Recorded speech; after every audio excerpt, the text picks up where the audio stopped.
Iggy Azalea has responded to Halsey calling her a fucking moron, and she was really nice about it. What exactly is going on here? Well, you may have heard that in an interview with The Guardian, Halsey said that Azalea was a fucking moron, citing that she had complete disregard for black culture. She also mentioned that she watched her career dissolve and she found it very fascinating. Notably though, Azalea's name wasn't brought up by the interviewer. Halsey sort of picked it out of a hat, I guess, and just decided to comment on it and use her as an example.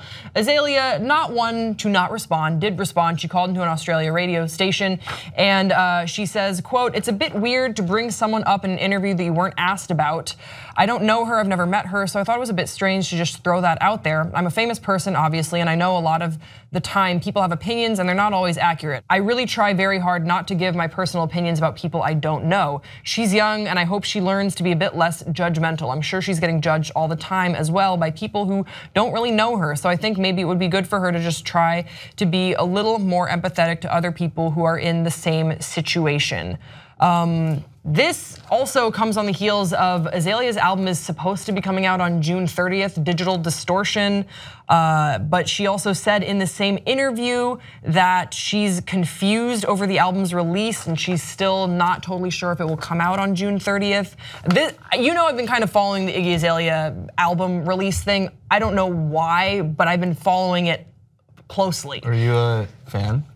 I'm not a fan. I think she's talented. She seems very nice. Especially recently, she has responded to people kind of dragging her name with respectfully, and that's got to be sort of frustrating because Halsey has another really great album that just came out, and it must be like kind of strange to be like, oh, Halsey has a new album. Wait, Halsey's talking about me? Like, God damn it, Halsey! Like, it's got to be very confusing for Iggy. Like, why do people keep bringing up my name? She was very classy with her response to her, and Halsey was, I don't know, like, but Amir, I don't entirely disagree with like the general idea, the sentiment that Halsey's trying to make. Like, she said it in a very crude way, and I kind of feel bad about Izzy after the fact. You mean Iggy? Iggy. Oh God, we're already forgetting her name. See, this is what I'm talking about. This is literally what I'm talking about. So Halsey, what I think was interesting is Halsey brought up her Iggy Azalea because she was talking about people that she like would or wouldn't work with, her collaborations, the mindset behind that going into the album, and she sort of said that she watched Iggy's career dissolve, sort of dissipate into sort of a huge question mark, and she thought it was, I guess she seems to allude that she viewed it as like a warning sign of what not to do, and she was trying to be very cognizant of how she approached the album and who she worked with. Gotta be woke. Well, I mean, then she apologized for working with Quavo, who has said some disparaging remarks about the LGBT community. Whatever, leave that there. What is going on with Iggy Azalea? Like 2-3 years ago, she was one of the biggest artists on the planet. Fiance cheated on her. Okay, no, there's something going on with this record label because she went on Snapchat. She had a breakdown on Snapchat about when the album is going to be released. Yeah, she's had a rough couple of years. It was supposed to be released in 2016.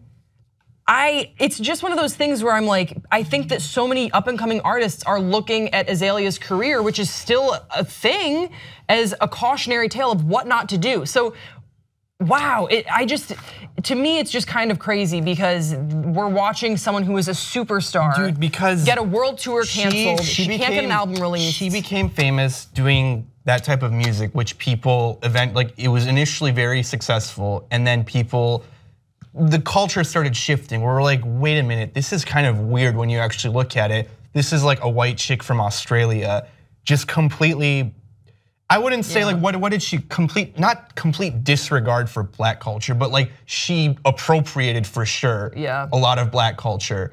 And like you don't even know like kind of like where that's coming from. It just seemed like, okay, I'm gonna pick this costume and I'm gonna act like this. And she became successful doing it. So now that she's back at the recording studio, I'm sure her producers are like, look, you can't keep making this kind of music. You gotta find like your own style of music maybe. And that's why it's being delayed so much. No, I hear you. I think that she had a whole bunch of missteps, and she definitely did have a disregard for a whole bunch of communities. She had some homophobic things on Twitter too, and that got dug up, and I don't think that there was ever really an intentional response or apology that people can point to and be like, look, Iggy is this now. And that it's just crazy to see that like she was such a huge artist and now all these up and coming artists, and it just feels like her career is sort of disposable and it's done. And yeah, someone I know who was defending her was saying like, why do we give her a hard time, but like for instance we don't give Eminem a hard time? And like kind of my argument against that was like, we know Eminem's story. He grew up in Detroit. Like that's like, he's not appropriating anyone's culture. That is his culture. The way he talks, that is how he talks. That's how people from Michigan talk. I think that's a great example. I also think that she got tripped up on bars. Like she can't freestyle. There was a whole thing about ghostwriting. I mean, maybe she can freestyle now, but when she was there on like Sway in the Morning, that was really painful to watch. And then when she sort of took a verse from Kendrick and fudged that up. So I don't think you can make the comparison between Eminem, who like he has that sort of talent to back him up and that background too, and then Iggy, it felt like she was manufactured by a record label, even though I think she seems like such a good person. And I do think like you can't have gotten that big without any talent. She must be talented. To me, it's just more, we're watching this phenomena of someone who is a superstar that we all have just sort of decided like, nah, and it's okay to drag her. And that to me is just an interesting commentary that we're seeing in real time on celebrity culture. Yeah, we should try to listen to her. Well, no, we should absolutely critique her and we should listen, but the fact that No, but I feel like it's been a lot of just critiquing and not like really hearing what she has to say. Because I think she would have some really interesting things to say about record labels fucking over artists, because this album has been in limbo, digital distortion, for what seems like ever.